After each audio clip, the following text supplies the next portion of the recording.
तो वर्ल्ड टी20 की जीत का जश्न मनाने के बाद अब बीसीसीआई का जो पूरा फोकस है वो फ्यूचर पर चला गया है, क्योंकि आने वाले दिनों में बीसीसीआई को बहुत बड़े बड़े इवेंट कराने हैं और टीम इंडिया को भी कुछ बड़ी सीरीज और कुछ बड़े टूर्नामेंट्स खेलने हैं। देखो, सबसे पहले तो हमें ऑस्ट्रेलिया में बॉर्डर गावस्कर सीरीज खेलनी है, उसी के आसपास आपके रिटेन और रिलीज खिलाड़ियों की लिस्ट आएगी। आईपीएल 2025 का मेगा ऑक्शन भी होगा।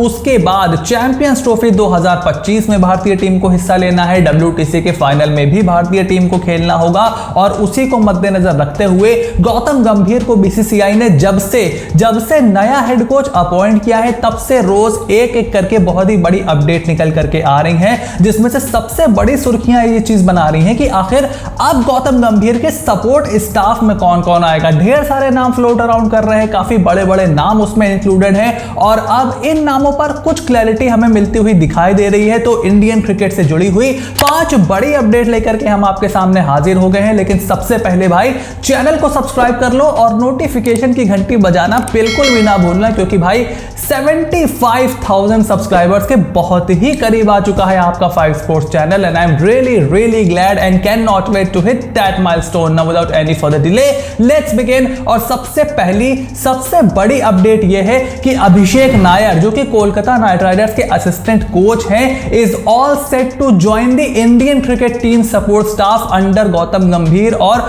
बहुत सारी मीडिया ऑर्गेनाइजेशंस ने अब इस बात पर मोहर लगा दी है और टाइम्स ऑफ इंडिया ने भी इस चीज को रिपोर्ट किया है कि अभिषेक नायर का तो डन डील हो गया है टीम इंडिया के सपोर्ट स्टाफ में आना एंड मोस्ट लाइकली वो under the banner assistant coach ही बन करके आने वाले हैं। अब देखो, आप उसको असिस्टेंट कोच कह लो, मेंटोर कह लो, जब आप टीम इंडिया के सपोर्ट स्टाफ में आ जाते हो तो आप सारी चीजें करते हो और आपका काम सिर्फ एक टाइटल तक महदूद नहीं रह जाता है, आपका दायरा बहुत ज्यादा बढ़ जाता है। अभिषेक नायर ने जो काम किया है केकेआर एकेडमी में कोलकाता नाइट राइडर्स के यंगस्टर्स के साथ, वो सबसे ज्यादा इंप्रेसिव है और वही चीज गौतम गंभीर को भी बहुत ज्यादा इंप्रेसिव लगी हुई है। और कोलकाता नाइट राइडर्स को हालांकि बहुत ज्यादा नुकसान हो रहा है मेगा ऑक्शन से पहले, लेकिन अभिषेक नायर ने भी इंडियन क्रिकेट टीम में के सपोर्ट स्टाफ में ज्वाइन करने की इच्छा जाहिर की थी कुछ समय पहले और अब ऐसा लग रहा है कि उनकी यह तमन्ना पूरी होने वाली है और गौतम गंभीर उनको भारतीय टीम के सपोर्ट स्टाफ में लेकर के आने वाले हैं। उसके अलावा विनय कुमार का नाम भी फ्लोट अराउंड कर रहा है एज अ बॉलिंग कोच, लेकिन उनके ऊपर अभी कुछ क्लैरिटी नहीं आई है तो उसके ऊपर अनफॉर्चुनेटली हम आपको ज्यादा जानकारी नहीं दे पाएंगे। लेकिन हाँ, अभिषेक नायर का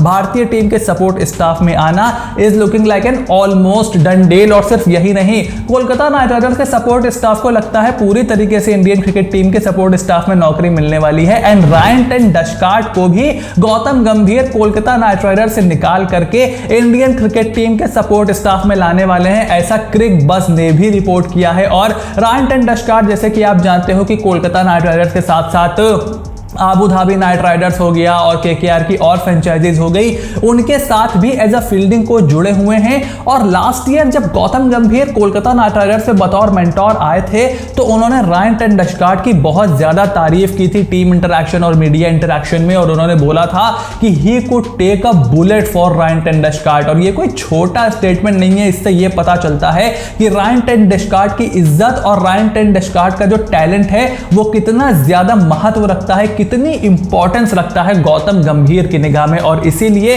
अब ऐसी रिपोर्ट निकल करके आई है क्रिक बस की कि रायन टेन डशकार्ट भी most likely as a fielding coach join कर सकते हैं भारतीय टीम के सपोर्ट स्टाफ को, या फिर बैकग्राउंड में उनका कुछ और रोल भी हो सकता है कुछ मेंटोर टाइप के रोल में वो आ जाए। उसके बारे में जो भी होगा ऑफिशियल टाइटल वो तो हमें ऑफिशियल खबर का इंतजार करना पड़ेगा, but at this moment Ryan ten Doeschate के भी भारतीय टीम के सपोर्ट स्टाफ में जाने की खबर निकल करके आई है, यानी कि कोलकाता नाइट राइडर्स का जो पूरा स्टाफ है उसकी जबरदस्त तरक्की होने वाली है। और अब आईपीएल से रुख करेंगे जल्दी से चैंपियंस ट्रॉफी 2025 की तरफ, जहां पर सबसे बड़ा क्वेश्चन मार्क यही था कि भाई पाकिस्तान को पहली बात तो चैंपियंस ट्रॉफी को होस्ट करने की कैसे मिल गया आईसीसी की तरफ से, और उसके बाद होस्टिंग राइट्स मिलने के बाद क्या भारतीय टीम वहां पर जाएगी। लंबे समय से इसके ऊपर आए दिन बहस छिड़ी रहती है, पाकिस्तान की तरफ से बहुत सारे स्टेटमेंट्स भी आते हैं, हालांकि उनके चाहे पीसीबी चीफ हो, चाहे कैप्टन हो, चाहे सिलेक्टर्स हो, चाहे पूरा का पूरा उनका स्टाफ हो, प्राइम मिनिस्टर हो, आए दिन वो बदला करते हैं। तो कुछ क्लियर कट इस पे उनकी तरफ से तो नहीं आया है, लेकिन हाँ अब खबर ये निकल कर के आई है कि Indian cricket team will not travel to Pakistan for the champions trophy 2025। और इसमें कोई शॉकिंग बात देखो है नहीं, इसमें कोई बहुत ज्यादा एनालिसिस यहां पर किया जा नहीं सकता है। दोनों ही मुल्कों के बीच रिश्ते जो है वो अच्छे हैं नहीं, और उसके साथ साथ सिक्योरिटी कंसर्न जब आपके हैं तो आप वहां पर नहीं जाना चाहोगे। ना सिर्फ बीसीसीआई बल्कि क्या प्लेयर भी पाकिस्तान जाना चाहेंगे? क्या वो खुद को सहज, सुरक्षित, सेफ महसूस करेंगे पाकिस्तान में? I really don't think so. और अब यही खबर निकल करके आई है कि चैंपियंस ट्रॉफी पे पाकिस्तान नहीं जाने वाली है भारतीय टीम। अब पाकिस्तानी मीडिया इस पर कैसे रिएक्ट करेगा, पाकिस्तान की गवर्नमेंट और पीसीबी से क्या रिएक्शन आएगा, ये देखना बहुत ही ज्यादा इंटरेस्टेड होगा। तो अब सवाल यह है कि भाई अगर हम चैंपियंस ट्रॉफी पाकिस्तान में नहीं खेलेंगे तो हम खेलेंगे कहां, क्योंकि हमारे बिना चैंपियंस ट्रॉफी तो हो नहीं सकती। तो देखो अब ये न्यूज है कि यूएई और श्रीलंका हाइब्रिड मोड में होगी champions trophy most likely, and UAE and Sri Lanka are the top 2 contenders जहां पर भारतीय टीम अपने मैचेस खेल सकती है।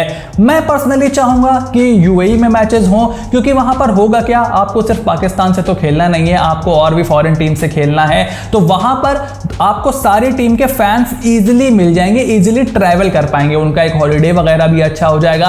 श्रीलंका क्या है, थोड़ा सा ढीला हो जाता है मामला, वहां पर बहुत ज्यादा गोरे लोग नहीं ट्रैवल कर पाते हैं, चाहे आप बात करो न्यूजीलैंड की, साउथ अफ्रीका से या फिर ऑस्ट्रेलिया से। तो वो लोग जब नहीं आएंगे तो फैंस थोड़े से कम पड़ जाएंगे। लास्ट ईयर हमने देखा था श्रीलंका में इंडिया पाकिस्तान के मैच में यार स्टेडियम खाली पड़ा हुआ था। तो श्रीलंका में क्रिकेट चैंपियंस ट्रॉफी जैसी बड़ी ट्रॉफी, या तो पूरा टूर्नामेंट श्रीलंका में हो रहा होता तो हम समझ सकते थे, बट सिर्फ चैंपियंस ट्रॉफी के भारत के मैच श्रीलंका में कराना will not be a very wise decision. But चूंकि होस्ट पाकिस्तान है, श्रीलंका उनको सस्ता पड़ेगा, यूएई थोड़ा ज्यादा महंगा पड़ता है, Dubai, Abu Dhabi and all that. तो ये देखना इंटरेस्टिंग होगा कि वो किस तरीके से डिसीजन लिया जाता है। उसके बारे में जैसी अपडेट आएगी हम आपको बताते रहेंगे। साथ ही साथ सेमीफाइनल में अगर भारतीय टीम पहुंचती है तो क्या वो भी आउटसाइड पाकिस्तान होगा, अगर भारतीय टीम फाइनल खेलती है तो क्या वो भी आउटसाइड पाकिस्तान होगा, ये देखना भी बहुत ही ज्यादा इंटरेस्टिंग रहेगा। और लास्ट लेकिन बड़ी अपडेट ये है कि KL Rahul is all set to lead the Indian cricket team against the Sri Lanka series in August 2024, यानी कि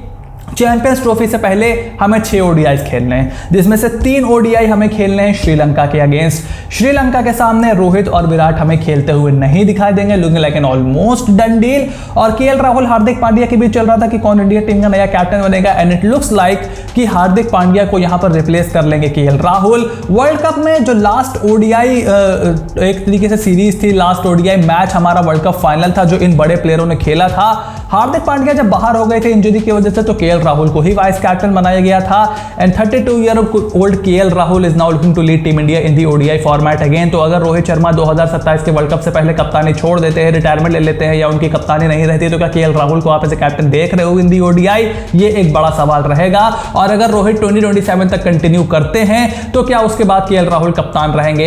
वैसे हमने T20 वर्ल्ड कप में जो देखा है, सबको लग रहा था हार्दिक पांड्या कैप्टन होंगे, but then Rohit Sharma came captain, and उसका कोई जो वर्ल्ड कप से पहले जितने भी सिनारियोस थे उसका कोई असर पड़ा नहीं वर्ल्ड T20 की स्क्वाड पे। तो इसमें let's not read too much into this, but हाँ ये जरूर है कि हो सकता है हार्दिक पांड्या भी ना खेलेंगे ओडीआई सीरीज, और इस सूरत में केएल राहुल भारतीय टीम के कैप्टन बने हो। तो ये थी आईपीएल 2025 और चैंपियंस ट्रॉफी 2025 और पूरे बीसीसीआई और इंडियन क्रिकेट टीम से निकली हुई 5 बड़ी अपडेट। अब आपका क्या ओपिनियन है टीम इंडिया के सपोर्ट स्टाफ को लेकर, मुझे कमेंट बॉक्स में लिख करके जरूर बताओ। चैनल को सब्सक्राइब करो यार, और नोटिफिकेशन की घंटी बजाना बिल्कुल भी ना भूलना, ताकि इस तरीके की अपडेट आपसे बिल्कुल भी मिस ना हो। So stay tuned and I will see you soon in the next video.